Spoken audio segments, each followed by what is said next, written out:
좋아요와 구독, 알림 설정 부탁드려요. 오늘의 사연 지금 바로 시작해 볼게요. 안녕하세요. 20대 후반 남자입니다. 원룸 아래층에 사는 그녀와의 이야기를 사연으로 한번 보내봅니다. 대학교를 졸업하고 본가에 내려와 몇 달을 놀다가 원하는 기업에는 취직도 안 되고 시간만 낭비하는 것 같아 여기저기 이력서를 써보다가 서울에 있는 한 외국계 기업에 우연찮게 취직이 되었습니다. 외국계 기업이라고 저는 주변에서 야근도 없고 자유로운 회사 분위기가 장점이라는 말을 들었는데 제가 입사한 회사는 꼭 그렇지만도 않더라고요. 업무 자체는 어려운 게 없는데 너무 급작스럽게 생기는 일이 많아 야근이 굉장히 많은 편이었지요. 인수인계 해주던 옆자리 사수의 말로는 이 업종이 수요는 많기 때문에 잘 배워두면 관련 업계로 이직할 때 메리트가 있다는 설득에 힘든 걸 참아보기로 했습니다. 그래도 부푼 꿈을 안고 상경했는데 사나이가 칼을 뽑았으니 무라도 썰어보겠다는 마음가짐으로 버티고 버텼죠. 물론 아직도 버티고 있습니다. 생각보다 이직의 기회는 쉽게 오질 않았네요. 아무튼 저는 회사에서 조금 거리가 먼 원룸촌에 살았습니다. 부모님이 취직 선물이라고 차를 한 대 사주셨기 때문에 집세가 조금이라도 싼 곳에서 살며 악착같이 돈을 모으기로 한 결정이었죠. 대학생보다는 직장인이 많은 원룸촌이었는데 단 하나 불편한 점이 있었습니다. 그것은 주차 문제였지요. 원룸촌이라 주차 공간이 되게 협소한데 건물 옆으로 차를 2대 정도 나란히 댈 수 있는 공간이 있었습니다. 집주인 아저씨와 쇼부를 쳐서 한 달에 5만 원을 더 내고 그 2자리 제가 다 쓰기로 합의를 봤습니다. 2자리를 다 쓰게 된 이유는 차를 일렬로 주차를 해야 했는데 회사 특성상 야근도 많지만 새벽에 출근하는 경우가 있는데 차를 안쪽에 주차시키면 제 차가 못 빠져나올 수도 있기 때문이었어요. 그렇게 몇 달을 아무 소동 없이 잘 지내고 있는데 어느 날 퇴근하고 오니 제 자리 안쪽에 하얀색 승용차가 주차되어 있었습니다. 집주인 아저씨 아들내미가 놀러 왔나 싶어서 그러려니 하고 앞쪽에다가 주차를 하고 야근으로 지친 몸을 늦잠을 자면서 풀고 있었죠. 한참 꿀맛 같은 늦잠을 즐기고 있는데 모르는 번호로 전화가 한 통 오더라고요. 전화를 받았더니 여자 목소리가 들려왔습니다. 이 이야기의 주인공 그녀였어요. 차를 빼야 되는데 제 차가 막고 있어서 못 나간다고 하더라고요. 잠을 방해받은 데다가 제 전용 주차장에 차를 대놓고선 차를 빼달라는 그녀의 요구에 굉장히 기분이 안 좋더라고요. 내 자리에 대놓고 무슨 소리냐고 한마디 하려고 내려갔는데 제 차 앞에 서서 어쩔 줄 몰라 하는 그녀를 보니 화난 게 마법같이 싹 사라지더라고요. 올림머리에 정장이 엄청 잘 어울리는 아름다운 분이었습니다. 그녀를 보자마자 차를 이렇게 돼서 죄송하다고 제가 먼저 사과하고는 차를 빼줬어요. 그렇게 그녀가 떠난 자리를 멍하니 바라보다가 그래도 이 주차장은 내 자리인데 어떻게 된 일이냐고 집주인 아저씨한테 전화해서 따져 물었습니다. 집주인 아저씨가 난감한 듯이 대답을 하면서 한 번만 사정을 봐달라고 하더라고요. 주차장이 없으면 이사를 안 오겠다는 그녀의 요구에 급한 대로 제 자리를 내어준 거라고 설명하는데 어이가 없어서 계속 따졌더니 아저씨가 쿨하게 그동안 주차비 명목으로 들였던 돈을 일부 저에게 돌려주시고 주차 비용은 앞으로 반만 받겠다고 하는 말에 그러기로 했습니다. 그녀와 집주인 아저씨도 어느 정도 이야기가 끝난 것 같더라고요. 아무튼 그 자리는 제가 먼저 사용하던 자리였기에 그녀도 아저씨 말에 수긍하고 그렇게 같이 공유하게 되었습니다. 문제는 제가 외국에 있는 본사로 3주간 출장을 발령받게 된 그날로 시작됩니다. 그녀의 차가 며칠째 안쪽에 주차되어 있는 상태에서 제 차가 그녀 차 앞에 주차가 되어 있는데 이대로 제가 가버리면 그녀는 차를 쓸 수가 없잖아요. 그래서 차 앞유리에 적혀있는 전화번호로 전화를 걸었는데 그녀 역시 출장 중이었더라고요. 당장 저는 내일 모레 출장을 가게 되었는데 그녀는 5일 뒤에야 돌아온다고 난색을 표하더라고요. 그래서 그럼 3주 동안은 차를 못 쓰시겠다고 어쩔 수 없겠다고 하니 그녀가 거의 울 듯한 목소리로 제발 그러지 말아달라고 하는 거였어요. 그렇다고 제가 비싼 주차비를 내고 제 차를 다른 곳에다가 옮겨놓을 이유도 없잖아요. 차선책으로 집주인 아저씨한테라도 키를 맡겨서 그녀가 돌아오면 차를 빼달라고 부탁드리려고 전화를 해봤는데 아저씨도 다음 주까지는 못 들어온다고 하시는 거예요. 이러지도 저러지도 못하는 상황에서 결국 저는 그녀에게 제 방 비밀번호를 알려줬습니다. 문 앞에 제 차 키를 두고 갈 테니 돌아오시면 차를 직접 옮겨달라고 말해줬지요. 그녀가 그래도 되나요? 라고 하며 엄청 고마워하는 게 느껴지더라고요. 뭐 어쩔 수 있나요? 라고 대답하고 저는 그렇게 출장길에 올랐습니다. 출장 가 있는 동안에도 조금 불안하기는 했는데 아무것도 없는 제 방에서 뭘 훔쳐갈 거나 있겠냐고 불안한 마음을 억지로 눌렀죠. 그렇게 길고 긴 출장이 끝나고 집에 돌아왔습니다. 돌아왔더니 역시 제 차가 안쪽으로 들어가 있고 그녀의 차가 바깥쪽으로 옮겨져 있더라고요. 잘 옮겼나 보다 하고 집에 들어와서 냉장고를 열어봤는데 비타민 드링크가 한가득 들어있더라고요. 나름 저에 대한 보답이라고 생각하고 한 병 마셨습니다. 여자가 냉장고에 무언가를 넣어준다는 게 이렇게 가슴이 따뜻해지는 상황이라는 걸 처음 알았네요.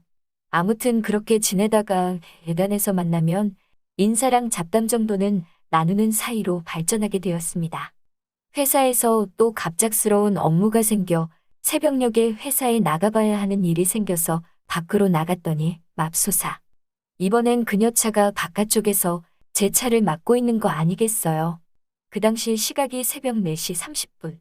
잠을 깨울까 말까 고민하다가 그렇다고 택시 타고 회사에 갈 순 없으니 염치불구하고 전화를 걸었습니다. 처음에는 소리샘으로 연결되다가 계속해서 거의 잠이 덜 깬 목소리로 전화를 받더라고요. 사정이 이러이러하니 차를 빼달라고 곧바로 말을 했는데 자기가 지금 화장도 못하고 엉망이라고 난감해하면서 안 된다는 듯이 이야기하더라고요. 아니 이 사람이 지금 내가 차를 써야 한다는데 답답한 소리를 하고 있다고 말을 하려다가 그래도 여자가 그렇게 부끄러워하니 정중하게 안 보고 있을 테니까 잠깐 차만 빼놔달라고 부탁했죠. 그녀가 생각을 하는 듯 아무 말도 않고 있다가 저보고 자기 방 앞까지만 와달라고 하더라고요. 급해 죽겠는데 이 사람이 장난하나 싶어서 후다닥 뛰어 올라갔습니다. 문이 살짝 열리더니 문틈으로 가늘고 긴 새하얀 손이 쑥 나오더라고요. 그녀의 손에 들려있는 건 그녀의 차 키였고요. 저보고 차를 빼놔달라고 부탁하더라고요. 자기가 화장을 안 하고는 절대 밖에 못 나가겠다고 헛소리를 하고 있길래 차 키를 낚아채듯 빼서 차를 원룸 앞 현관까지 빼놓고 다시 그녀 집 앞으로 올라갔습니다. 차 여기 현관 앞에 대놨다고 말을 하고 키를 돌려주니 저보고 차를 대달라고까지 부탁을 하더라고요. 참 뻔뻔함도 가지가지 한다고 생각하고 알겠다고 하고 차까지 대주고 출근했습니다. 새벽에라 차가 없어서 늦지는 않았지만 마음 급해 죽겠는데 늦장 부리는 바람에 짜증이 나 있는데 그녀에게 문자가 왔어요. 새벽에 죄송하고 또 감사하다고. 퇴근하면 같이 식사나 하겠냐고요. 아침나절에 쌓인 분노가 씻은 듯이 사라지더라고요. 그렇게 룰루랄라 퇴근하고 그녀의 회사 근처에서 밥을 먹었습니다. 여자들 좋아하는 그 스테이크 팔고 셀프바 있는 그런 데서 밥을 먹었는데 마주보고 앉아있으니 그녀의 아름다움에 밥이 입으로 넘어가는지 코로 넘어가는지 모르겠더라고요. 아무튼 그때 이런저런 이야기를 나누고 그녀도 지방에서 올라왔는데 저랑 같은 이유로 원룸 생활을 하고 있다는 말을 듣고 동지를 만난 것 같아 의기투합했습니다. 그날 이후로 우리는 인사 정도만 주고받던 사이에서 가끔씩 연락을 주고받는 사이가 되었죠. 주차장 때문에 알게 된 인연이지만 정말 예쁜 그녀였기에 가끔 그녀와 저녁을 함께 먹는 건 외롭던 저에게는 참 즐거운 일이었습니다. 물론 식사 말고는 그녀는 저에게 아무런 틈도 보여주질 않았죠. 그냥 의지할 수 있는 이웃사촌 정도의 관계로도 저는 좋았습니다. 그러다가 일이 엄청나게 밀려 퇴근 시간이 한참 지났는데도 계속 일을 하고 있던 어느 날이었습니다. 사무실에 혼자 남은 일을 하고 있는데 그녀한테서 전화가 오더라고요. 다급한 목소리로 그녀가 도어락이 안 열린다고 엄청 당황을 한 채로 말을 이어가더라고요. 배터리가 나갔을 테니 건널목 지나서 편의점 가서 9볼트짜리 건전지 사오고 밑에 쪽 열면 껴져 있는 대로 다시 끼면 될 거라고 설명을 했는데 그녀는 9볼트짜리 건전지부터 생소해 하더라고요. 걱정돼서 잘하고 있냐고 물어보니 아마도 잘하고 있는 것 같아요. 라는 의미심장한 답변을 들었습니다. 급한 대로 집주인 아저씨한테 전화를 했는데 손주 보러 갔다고 내일이나 돼야 돌아올 거라는 대답을 들었어요. 그리곤 창문 밖을 보니 깜깜해져 있는데 왠지 아직도 도어락하고 씨름 중일 것 같은 그녀를 생각하니 걱정이 돼서 손에 일이 잡히지 않더라고요. 곧바로 전화기를 들어 그녀에게 전화했습니다. 도어락이 안 된다고 전화 받은 지 벌써 2시간이 넘어가는데 아직도 배터리도 교체 못한 채 밖에서 혼자 고생 중이더라고요. 빨리 퇴근해봐야 저도 못해도 4시간은 더 걸릴 것 같아서 급한 대로 그녀에게 제 방에 들어가 있으라고 했습니다. 정말 그래도 되냐고 물어보는 그녀에게 밖에 있는 것보단 그 편이 안전할 거라고 안심시키고는 저는 다시 업무에 집중했죠. 그렇게 마무리 짓고 퇴근하고 집 앞에 도착했습니다. 제 집에 들어가는데도 왠지 모르게 초인종 먼저 눌러야 할 것 같아서 초인종을 눌렀죠. 아무도 나오지 않더라고요. 그래서 번호를 누르고 방으로 들어갔는데 그녀가 제 침대에서 잠을 자고 있더라고요. 그녀가 깨지 않게 살금살금 들어가 씻고 나와서 자고 있는 그녀를 흐뭇하게 내려다봤습니다.